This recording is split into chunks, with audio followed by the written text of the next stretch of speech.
Party के नेता हैं, किसी और ने नहीं बोला। अगर महंगाई का मुद्दा उठाना है तो वोट जिहाद क्यों उठाया जा रहा है? क्या वर्ड है? और फिर अखिलेश जी ने उस पर जिहाद शब्द आपको क्या दिखता है? जिहाद का मतलब है संघर्ष, ज्यादा क्षमता में मतदान करें। जिहाद का मतलब है संघर्ष।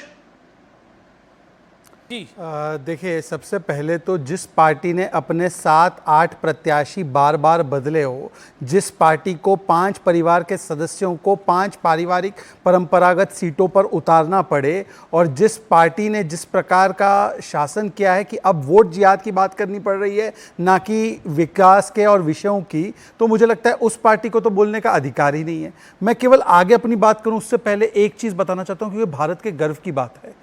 जो भारत के 120 महीने रहे ना, वो तो बाद में की बात है। पिछले एक महीने में दर्शकों सुन लो, highest auto sales, highest housing sales, highest PMI of service, highest economic growth, highest GST, highest Sensex, lowest NPA, highest manufacturing PMI, lowest inflation, highest UPI transaction. ये एक महीने की उपलब्धि है मोदी जी की। अब ये नहीं गिनाएंगे, पर मैं आता हूं विषय पर। देखिए, हमने अमेठी रायबरेली पर कुछ नहीं बोला। पूछा किसने? विवेक जी को फ्रेम में लाइए कैमरामैन।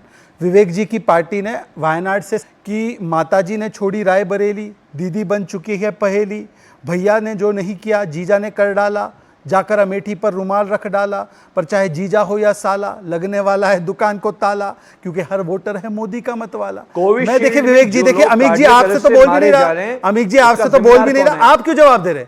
आप क्यों जवाब दे रहे हैं कांग्रेस का? कोविशील्ड में अच्छा, अलायंस पार्टनर है, तो आप जवाब ये दे दीजिए। चलिए अमित जी, क्योंकि आप जवाब देने की स्थिति में आ चुके हैं। देखिए अमित जी, मैंने आपके जिम्मेदार 10 सेकंड लेकर अपनी बात समाप्त कर रहा हूं। इस देश के अमित जी, मैं 10 सेकंड अपनी बातें लेकर समाप्त कर रहा हूं। 10 सेकंड में शहजाद अपनी बात रखें, उसके बाद आप 40 सेकंड बोलिएगा। घबराहट कहां है? एक एक करके लाखों मौतों के जिम्मेदार आप लोग हैं। भारतीय जनता पार्टी के लोग बीच में टोकने की आवश्यकता क्यों पड़ जाती है? भाई आप अपनी बात पर स्ट्रांग हैं अमित भाई, तो आप अपने समय पर बोलिए ना। अमित जी, आप पहले वामपंथी थे, पर वामपंथी आदतें गई नहीं आपकी। मुझे लगता है इस प्रकार से डिबेट नहीं हो सकती। अमित जी, मैं अपनी बात कंप्लीट कर लूं, उसके बाद ये बोलते रहे। लोगों की मौतें, देखिए युवाओं की, नौजवानों की, अरे भाई डिबेट में लोग नहीं पसंद करते इस प्रकार से टोका टाकी। भाई प्लीज बात हो जाए, अभी करियर के अच्छा है, समझ लीजिए। अब थोड़ा मुझे 30 सेकंड बोलने दीजिए, उसके बाद आप बोलिए ना। देखिए, हम नर्वस है, परंतु अमेठी रायबरेली से कैंडिडेट डिक्लेयर नहीं कर पा रहे। हम नर्वस है, दिल्ली का प्रदेश अध्यक्ष किसका छोड़ के जा रहा है। हम नर्वस है, परंतु किसके प्रत्याशी नामांकन वापस ले रहे। हम नर्वस है, परंतु एक के बाद एक खुद के अधीर रंजन चौधरी कह रहे हैं कि बंगाल में बीजेपी को वोट दे दो। अभी समाजवादी पार्टी के नेता शिवपाल यादव जी का वीडियो आया है, भाजपा को प्रचंड बहुमत से जिताना है। अब आप बता दीजिए मैं क्या बोलूं? आप ही के नेता जो है वोट मांग रहे, मैं आपको वीडियो सुना सकता हूं। और आखिरी, अगर आप उनकी बात कर ही रहे हैं, तो अमित जी अब तो ऐसी स्थिति आ चुकी है कि आप राम और शिव में भी झगड़ा लगा रहे हैं। मतलब सनातन विरोध इस प्रकार का कि रामचरितमानस से राम मंदिर के पूरे सूर्य तिलक को पाखंड कहना और राम वैसे शिव कर देना। भारतीय जनता पार्टी का इलाज कर दिया है, और ये इलाज वोटों से होगा, ये अखिलेश जी ने कहा चर्चा के बारे में।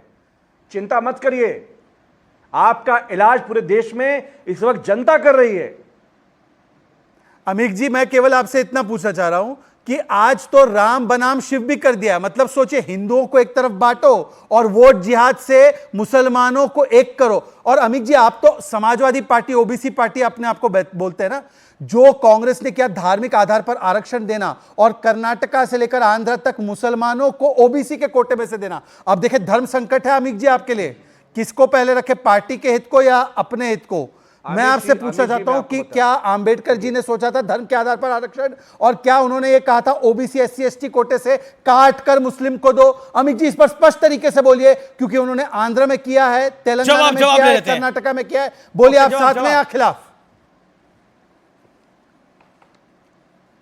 देखिए, पहले जब हम आरक्षण की सीमा ये कहते थे कि पिछड़े समाज का 52% आबादी है तो उनका आरक्षण 52% होना चाहिए, लेकिन आप ये कहते थे कि कैपिंग है, सुप्रीम कोर्ट का कैप आगे नहीं बढ़ सकता।